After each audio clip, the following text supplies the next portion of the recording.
वक्त से लड़कर जो नसीब बदल दे, इंसान वही जो अपनी तकदीर बदल दे। कल क्या होगा कभी मत सोचो, क्या पता कल वक्त खुद अपनी तस्वीर बदल दे। नमस्कार बच्चों, मैं अजय प्रकाश अपने YouTube चैनल सूरसती क्लासेज में आपका हार्दिक स्वागत एवं अभिनंदन करता हूं और आशा करता हूं कि आप सभी कड़ाके की सर्द पड़ रही है, इस कड़ाके की सर्द में स्वस्थ एवं मस्त होंगे और अपने परिवारजनों की, अपने बूढ़े माँ बाप की या अपने बूढ़े दादा दादी की अच्छे से सेवा करते हुए आप लोग अपनी पढ़ाई को जारी रखे होंगे। जैसा कि पिछली कक्षा में बच्चों हम लोग पढ़े थे वासुदेव शरण अग्रवाल की का जीवन परिचय या साहित्यिक परिचय, उसी क्रम में बढ़ते हुए आज हम लोग पढ़ेंगे हजारी प्रसाद द्विवेदी जी का जीवन परिचय या साहित्यिक परिचय। बच्चों, हजारी प्रसाद द्विवेदी जी का निबंध अशोक के फूल हमारे सिलेबस में लगा हुआ है, जो कि बहुत ही इम्पॉर्टेंट है आपकी परीक्षा की दृष्टिकोण से। आगामी परीक्षा 2026 यूपी बोर्ड क्लास 12th के लिए ये कक्षा चल रही है।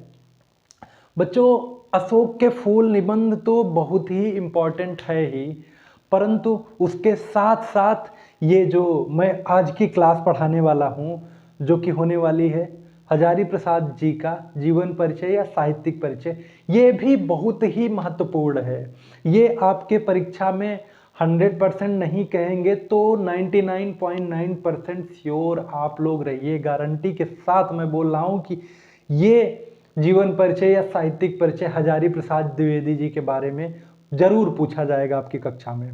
तो बच्चों, अब शुरू करेंगे हम लोग हजारी प्रसाद द्विवेदी जी का जीवन परिचय।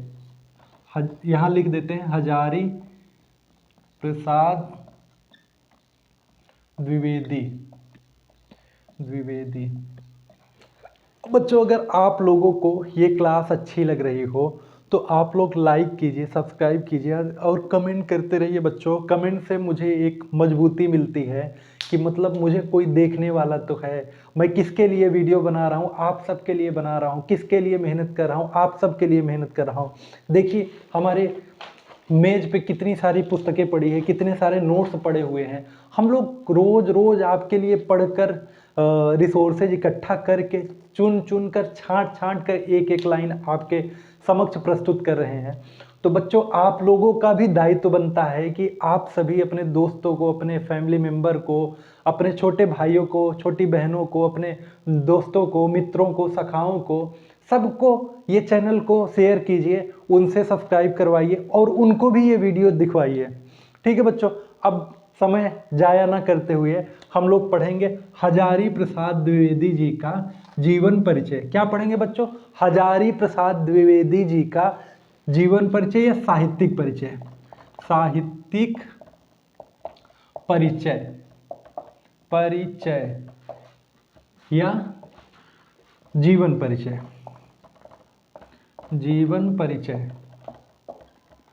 बच्चों, आप लोग घबराइएगा नहीं कि जीवन परिचय पूछ रहा है या साहित्यिक परिचय।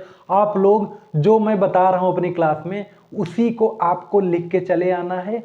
आराम से आपको नंबर मिल जाएगा, बिल्कुल भी आपको परेशान नहीं होना है। 5 नंबर का अगर पूछेगा ही जीवन परिचय, 5 में से 5 नंबर आप सबको एग्जाम हॉल में मिलेगा। आपके रिजल्ट के जो फोटोकॉपी रहेगी, जो हार्ड कॉपी रहेगी, उस पर आपका 5 अंक एक्स्ट्रा ही मिलेगा अगर आप जिस तरीके से मैं बता रहा हूँ उस तरीके से अगर आप लिख के चले आए तो ठीक है बच्चों, आप लोग आगे बढ़ते हैं। अब बच्चों, हम लोग हजारी प्रसाद द्विवेदी जी का हेडिंग डाल के ऐसे लिखना शुरू करेंगे।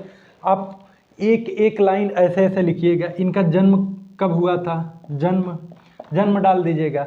जन्म में क्या लिखना है बच्चों? 19 अगस्त को इनका जन्म हुआ था। 19 अगस्त सन 1900 कितने में? 1907 में इनका जन्म हुआ था। 19 अगस्त सन 1907 में इनका जन्म हुआ था और इसी के साथ ही इनके मृत्यु आप लिख लीजिए। इनकी मृत्यु हुई थी बच्चों, इनकी मृत्यु हुई थी 1979 ईस्वी में। 1979 ईस्वी में हुई थी बच्चों। डेट में थोड़ा सा कन्फ्यूजन है, कुछ लोग 18 मई को मानते हैं, कुछ लोग 19 मई को मानते हैं। तो आप लोग डेट के चक्कर में पड़िएगा ही मत, आप लोग मृत्यु डायरेक्ट लिख दीजिएगा 1979। अगर बच्चों अगर आप लोग 19 अगस्त में भी कंफ्यूज हो रहे हैं एग्जाम हॉल में, आपको समझ में नहीं आ रहा है कि 19 अगस्त है या 19 सितंबर है, 19 अक्टूबर है, तो आप लोग सीधा सीधा आप लोग इसको याद रखिएगा 1907 को। 1907 वेरी इंपॉर्टेंट है, 1907 आप याद रखिएगा। आप एग्जाम हॉल में अपनी कॉपी में मात्र जन्म के आगे 1907 सन 1907 ईस्वी लिख के चले आना है आप सभी को। ठीक है बच्चों, अब आगे बढ़ेंगे बच्चों। इनका जन्म स्थान क्या है, ये पैदा कहाँ हुए थे, इनका जन्म स्थान कहाँ है बच्चों। ये आपका बहुविकल्पीय प्रश्न भी बन सकता है कि हजारी प्रसाद द्विवेदी जी का जन्म किस जिले में हुआ था। तो बच्चों इनका जन्म जो है दूबे का छपरा नामक गांव था, दूबे का छपरा नामक गांव था, दूबे का छपरा नामक गांव था, और जिला था बच्चों बलिया। बलिया ये जरूर याद रखिएगा आप लोग, बलिया को तो बिल्कुल मिस मत कीजिएगा। कभी कभार ऐसे बहुविकल्पी प्रश्नों में ऐसे करके पूछ देगा कि इनमें से किस जिले में हजारी प्रसाद द्विवेदी जी का जन्म हुआ था, तो यहाँ पे बलिया दिया रहेगा। आप लोग दूबे का छपरा याद करके रखे हैं तो बलिया आपके पल्ले ही नहीं पड़ेगा, बलिया है क्या, बलिया में तो इनका जन्म हुआ ही नहीं था, इसलिए आप लोग बलिया जरूर याद रखिएगा इनके जिले के रूप में। बच्चों आगे बढ़ते हुए हम लोग इनके माता पिता के नाम को जानेंगे। इनकी माता का नाम क्या था, इनकी माता का नाम हम लोग लिखेंगे, परीक्षा हॉल में जरूर लिखेंगे इनकी माता का नाम। इनकी माता का नाम बच्चों ज्योतिषमती था, ज्योतिषमती, इनकी माता का नाम ज्योतिषमती था। और इनके पिता का नाम क्या था बच्चों, आप लोग कमेंट कीजिए, फिर भी मैं बता दे रहा हूं। इनके पिताजी का नाम, इनके पिताजी का नाम अनमोल द्विवेदी था। क्या था, अनमोल द्विवेदी, इनके पिता का नाम अनमोल द्विवेदी था। बच्चों इसके बाद हम लोग देखेंगे कि इनकी भाषा कौन सी थी, ये किस भाषा में लिखते थे, ये सब आप स्क्रीनशॉट करके रख लीजिए, अपना शॉर्ट नोट्स बना लीजिएगा, ये बहुत ज़रूरी है, ये की पॉइंट है आपके एग्जाम हॉल में, ये बुलेट पॉइंट का काम करेगा, आप लोग इसको जरूर याद रखिएगा। आगे बढ़ेंगे बच्चों, अब इनकी भाषा के बारे में हम लोग जान लेते हैं कि इनकी भाषा क्या थी। एक मिनट बच्चों थोड़ा सा, हेलो हेलो, हाँ भाई क्या, तो यार मैं थोड़ा सा क्लास में हूँ, बाद में बात करता हूँ, ठीक, थोड़ी सॉरी बच्चों, थोड़ा सा एडजस्ट कर लीजिएगा। बच्चों अब हम लोग आगे क्या देखेंगे, अब हम लोग आगे देखेंगे इनकी भाषा क्या थी, इनकी भाषा कैसी थी। बच्चों इनकी भाषा जो थी शुद्ध संस्कृत निष्ठ, शुद्ध संस्कृत से परिपूर्ण इनकी भाषा थी। तो यहाँ हम लोग लिखेंगे, आप लोग एग्जाम हॉल में ऐसे जैसे मैं लिख रहा हूँ सेम वैसे लिखना है, शुद्ध संस्कृत निष्ठ, संस्कृत निष्ठ, निष्ठ शुद्ध संस्कृत निष्ठ साहित्यिक खड़ी बोली, साहित्यिक शुद्ध संस्कृत निष्ठ साहित्यिक खड़ी बोली, इनकी भाषा शुद्ध संस्कृत निष्ठ साहित्यिक खड़ी बोली मानी जाती है। बच्चों इसके बाद हम लोग जानेंगे कि इनकी शैली कौन सी थी। ठीक है बच्चों, अब इनकी शैली के बारे में हम लोग जानेंगे, इनकी शैली कौन कौन सी थी, किस शैली में ये लोग निबंध ये लोग मैं बोल दिया, ये किस शैली में निबंध लिखते थे, ये विचारात्मक शैली निबंध लिखते थे, विचारात्मक शैली इनकी है। और दूसरी शैली है इनकी समीक्षात्मक,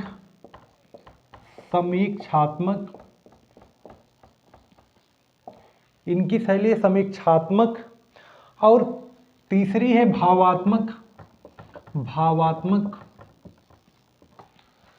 बच्चों विचारात्मक, समीक्षात्मक और भावात्मक और व्यंग्यात्मक शैली में ये लिखते थे। ठीक है बच्चों, अब आ जाते हैं इनको सम्मान कौन कौन सा मिला था, ये किस सम्मान से सम्मानित किए गए थे। आइए देखते हैं सम्मान। इनका सम्मान बच्चों, ये पद्म भूषण से सम्मानित किए हुए रचनाकार थे, निबंधकार थे। क्या थे बच्चों, आप लोग इसको लिख देंगे तो एग्जामिनर जो आपकी कॉपी चेक कर रहा है वो बेचारा तो खुशी के मारे झूम उठेगा कि बच्चा कहाँ से नॉलेज लाया है। तो आप इसको जरूर लिखिएगा कि इनको पद्म भूषण से सम्मानित किया गया था, पद्म भूषण से सम्मानित किया गया था। और बच्चों एक पुरस्कार, एक सम्मान इनको और मिला था, वो क्या था, मंगला पारितोषिक। क्या था बच्चों, मंगला पारितोषिक सम्मान, मंगला पारितोषिक सम्मान। ये मंगला पारितोषिक सम्मान से भी सम्मानित किए गए रचनाकार थे। बच्चों मोटा मोटी ये आप बुलेट पॉइंट, की पॉइंट आप आराम से डायग्राम के माध्यम से ऐसे लिख दीजिएगा जैसे मैं लिखा हूँ हेडिंग डाल के। उसके बाद अब हम लोग डालेंगे साहित्यिक परिचय का एक हेडिंग डालते हुए, जैसे उसके नीचे इतना लिखने के बाद ऐसे साहित्यिक परिचय, साहित्यिक परिचय लिखेंगे, या तो आप परिनिष्ठित भाषा का प्रयोग करते हुए आप लिख देंगे साहित्य में योगदान, साहित्य में योगदान लिख देंगे, तब भी एग्जामिनर जो है खुशी के मारे झूम उठेगा बच्चों।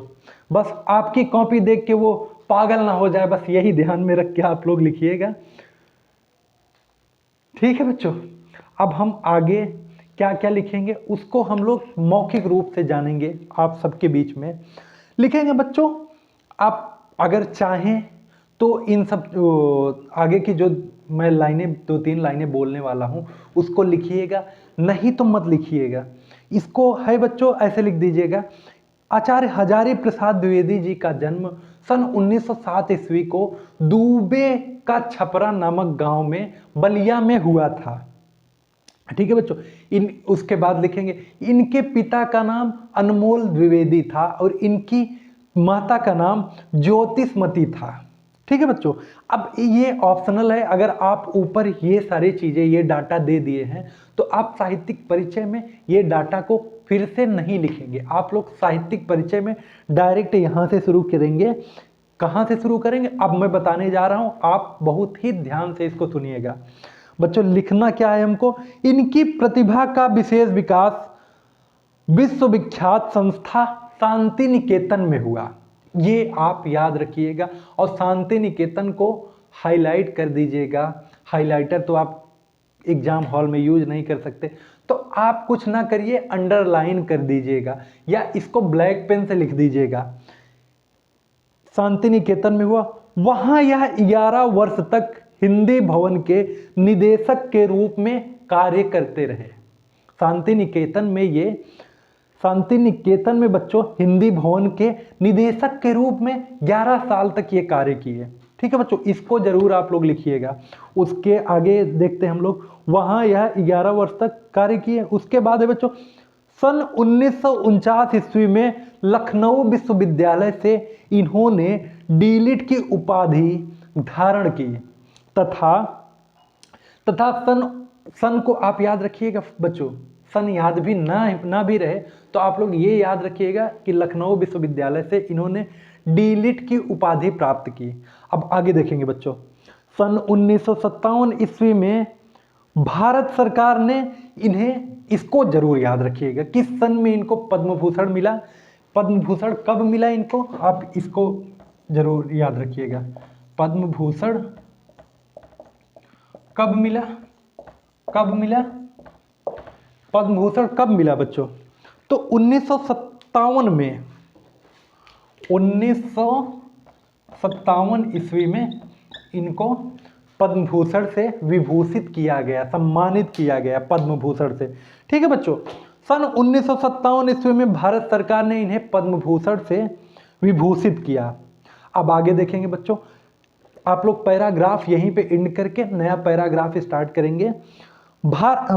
इन्होंने काशी हिंदू विश्वविद्यालय और पंजाब विश्वविद्यालय में हिंदी विभाग के अध्यक्ष पद पर कार्य किया तथा उत्तर प्रदेश सरकार की हिंदी ग्रंथ अकादमी का आप लोग जरूर अंडरलाइन कर दीजिएगा, हिंदी ग्रंथ अकादमी के अध्यक्ष पद पर हिंदी ग्रंथ अकादमी के अध्यक्ष रहे।